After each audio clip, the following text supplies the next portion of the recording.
சத்தியமாக இன்றைக்கி மொத்தமாக ஷோவே பார்த்தீங்கன்னா ரொம்ப அப்செட்டிங்காக தான் இருக்குது. யாருமே ஒழுங்காக விளையாடல. எல்லோரும் ஒருத்தருக்கு மேலே இன்னொருத்தர் தப்பு பண்ணிகிட்டே இருக்காங்க.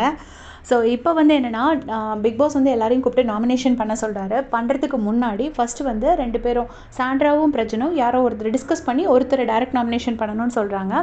ஸோ அது அவங்க ஆல்ரெடி மார்னிங் வந்து சுபிக்ஷான்னு டிசைட் பண்ணி வச்சுருப்பாங்க. ஏன்னா அவங்க வந்து மீனவ சமூகத்துலேருந்து வந்த பொண்ணுன்னு சொல்கிறாங்கன்னு சொல்லிட்டு இவங்களுக்கு ஒரு குற்றச்சாட்டு இருக்கும். அதனால் அவங்கள தான் நாமினேஷன் பண்ணணும்னு சொல்லி பிளான் பண்ணி வச்சுருந்துருப்பாங்க. 2 பேர் ஆளுக்கு ஒன்றுன்னா அவரும் சுபிக்ஷாவும் கமருதீனும் சப்போஸ் ஒரு ஆள் மட்டும் தானா சுபிக்ஷா அப்படின்னு சொல்லி பிளான் பண்ணி வச்சுருந்துருப்பாங்க. அதுக்கப்புறம் பார்த்திங்கன்னா, இப்போ கொஞ்ச நேரத்துக்கு முன்னாடி மொத்தமாக கும்பலோட கோவிந்தா எல்லாருமா சேர்ந்து ஃபுல் நாமினேஷன் அப்படி பக்காவாக இப்படி நான் பிளான் பண்ணி நான் சத்தியமாக எந்த பிபி சீசன்லேயும் பார்த்ததில்ல. தனியாக 2 பேர் தனித்தனியாக டிஸ்கஸ் பண்ணுவாங்க. 2 பேர் 3 பேர் அந்த மாதிரி டிஸ்கஸ் பண்ணி நான் பார்த்துருக்கேன். இத்தனை பேர் உட்காந்து பக்கா பிளானிங் பண்ணி ஆளுக்கு 2 ஓட்டு வர மாதிரி டிஸ்கஸ் பண்ணி நான் உண்மையிலே பார்த்தது கிடையாது. அந்த மாதிரி பிளான் பண்ணி முடிச்சிட்டாங்க.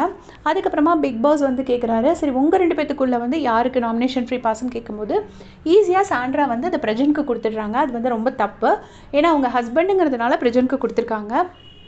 சப்போஸ் இது வேறு ஏதோ ஒரு கண்டஸ்டண்ட்டாக இருந்தால் 2 பேத்தில் வந்து அவங்க என்ன சொல்லுவாங்கன்னா, நான் தான் வந்து நிறைய கான்ட்ரிபியூட் பண்ணியிருக்கேன், ஸோ எனக்கு தான் கிடைக்கணும் அப்படின்னு. பிக் பாஸில் வந்து அஸ் அ கண்டஸ்டன்ட் பார்க்கும்போது கண்டிப்பாக அது வந்து சாண்ட்ரா தான் எலிஜிபிள். அவங்க தான் வந்து அந்த சீக்ரெட் டாஸ்க்கை பயங்கர ஃபயரை பண்ணி முடிச்சிருக்காங்க. ஸோ ஆனால் அவங்க எடுக்காமல் அதை வந்து பிரஜனுக்கு கொடுத்துட்றாங்க. ஸோ அதையே காரணமாக வச்சு 2-3 பேரை வந்து சாண்ட்ராவை நாமினேட் பண்ணுறாங்க. அப்புறமா வந்து சபரி வந்து உள்ள நாமினேஷனுக்கு போகிறப்ப அவர் வந்து நான் ரொம்ப அப்செட்டாக இருக்கேன் பிக் பாஸ், எனக்கு உங்கள் கூட பேசணும் அப்படின்னு கேட்கும்போது பிக் பாஸ் சொல்கிறாரு, முதல்ல நாமினேஷன் ப்ராசஸ் முடியட்டும், அதுக்கப்புறமா நம்ம வந்து இது பண்ணுவோம் அப்படின்னு.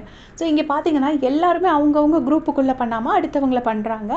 கானா வினோத் வந்து ரொம்ப நியூட்ரலாக பண்ணுறாரு. அவர் எப்போவுமே திவாகரை பண்ணுவார். ஸோ திவாகரை பண்ணிவிட்டு அப்புறமா வியானாவை பண்ணுறாரு. ஃபஸ்ட்டு சுபிக்ஷாவை பண்ணுவார்.